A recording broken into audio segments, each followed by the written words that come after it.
Loic Meillard of Switzerland is next to challenge. Loic, another skier that comes from an incredibly successful slalom pedigree, a 1.55 slalom ski, all the way up to a 2.12 maybe today. Finley in ski length, on the podium in Super G number 3 in Bormio. And for many, only a matter of time before he starts winning in Supergiant Slalom. He's obviously benefiting of training alongside Marco Odermatt, but I just love it, Finley, probably because I could never do it personally, that a slalom skier steps up to speed so quickly, so easily. And Meillard looks at home today on a brand new speed track for him. Yeah, Meillard now 3/10 highest speed. This is the key turn. Very clean and a quick end to that turn on the Aztec turn, building him up onto the spring pitch. No problems here for Loic Meillard. Looks completely at one with this snow surface here in Colorado. Oh, he's got that racing line, he's got the technique, and he's got a lovely purchase against that turning ski. Into the tuck position, again through the gears with a nice green light. Now onto the blind rise turn, a little bit off the gate, but a very quick end to the turn. So light on the ski with pressure on both the outside and the inside ski. Now for Meillard, the only thing you can see that maybe differentiates between a downhiller and a slalom skier is that he stands a little taller in his position. 0.24, 1.731. Meillard goes top of the table, but is that good enough for the win? I wanted to see a few more aerodynamics about his work. 107, it really is a sprint, Nick, as you said. No mistakes are allowed today with that short track, but just landing perfectly in balance. He was light, that's where he was 2 meters off the gate. That was one of the main errors, having to fight hard against it. Just 70 miles per hour. Let's go back to Austria. Wearing bib 5 is that Stefan Babinsky. Babinsky in the double Super Gs in Cortina d'Ampezzo, just before the World Championships at the end of January, he picked up a career best result in this discipline of 4th position, moving himself up the world rankings to a top seed start number. And let's see if he can make it work today. 0.18, now 0.3 off the pace of the Swiss leader. Not quite as clean in the turn. Babinsky getting compressed, getting thrown inside. But those opening turns for Babinsky, we're starting to see some snowflakes in the atmosphere. And is it sunshine the whole way down for the athletes now? How long is this going to last? The Austrian takes a green light. It's a very powerful closeout onto the big long left footer at Norway Island, and then into the tuck to the finish line. Babinsky looks to take it from Loic Meillard. Babinsky, by just 0.04 of a second, puts Austria into top position. Babinsky, who used his downhill race as a little bit of a dress rehearsal and warm-up here yesterday, makes his mark in Aspen. Here comes Marco Odermatt, big pre-race favourite.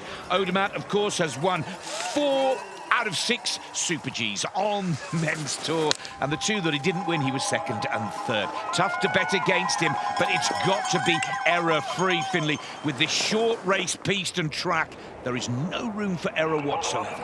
400s to find, going in tight on Aztec. We have not seen that line yet. Odermatt thinking something completely different. He's having to work hard now to get back up on the line, but he's carried more speed over that rise on the Aztec turn. Lovely, fluid, flowing technique, and that gamble pays dividends. The risk-reward is there by over 0.4 of a second. Oh, but he lets that one drift a little too late and low. Has to make the correction. Odermatt is really on the edge of his game here.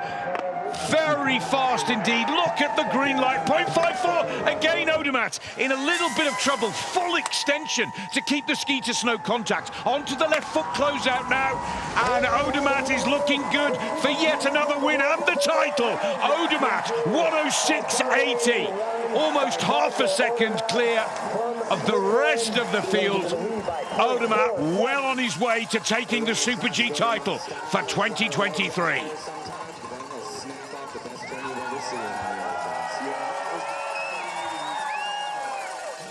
Odermatt risking everything on that run, going as straight as he could with the line. A few errors crept in, but none that cost him really any time. He got the line on point the whole way down, and his risk was it. Odermatt, that's going to take some beating, and something very special indeed to stop Odermatt taking yet another victory, his potential 5th win from 7 races on the Audi FIS Alpine Ski Racing World Cup Tour. But look at this green light from Andy Sander. Is the confidence back with the German after a 9th position in yesterday's downhill? Sander keeps the green light. Top speed as well. Very clean through airplane turn. This is impressive from the German.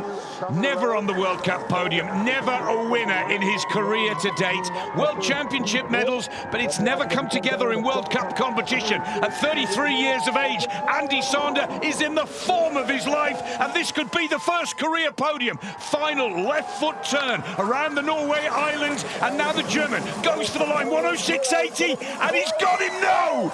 Oh, 500s off the pace of Odermatt. Here we go, looking for the double here in Aspen, Colorado. It is Alexander Odermatt Kilde. Brilliant performance in the downhill. Just got to be careful that he doesn't overcook it. There's a tendency to push that little bit too hard. But the only skier in action today that can stop Odermatt taking the Super G title that, of course, the Norwegian on screen won this time last year. Look at this lead he has, 0.48 of a second. Aztec turn on point. He's ahead of the line.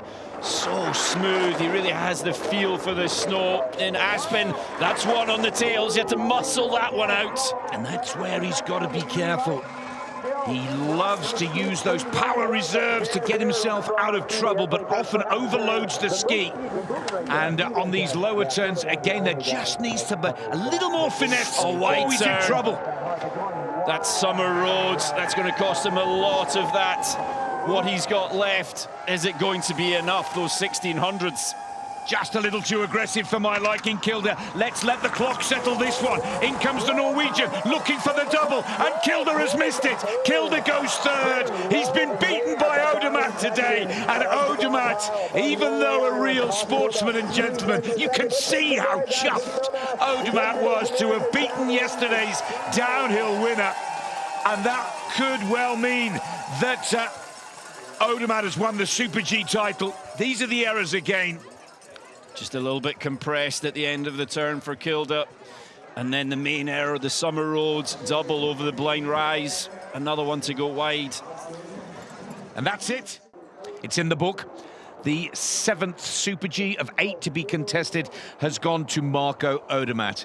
It's a record-breaking 5th win for Odermatt this season in the Super G discipline, and the racer earns enough points to secure the Tour title for 2023. The only person that could have stopped Odermatt today was Kilde, who's had to settle for 3rd position, with Andy Sander of Germany claiming his first ever World Cup podium. But the headlines belong to Marco Odermatt, taking another step forward to retain his overall title and claiming the Super G Crystal Globe for 2023 with 1 World Cup race left to go. Odermatt is our champion in Super G for the 2023 season.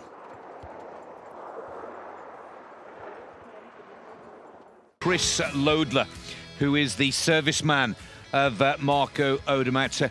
Chris used to work with Anja Persson back in the day, but with the unique equipment setup that Odermatt, Salomon boots, Stockley skis, it's a package that no other racer uses on the tour. That adds a little bit of extra pressure to the serviceman. And as Marco said himself, a huge team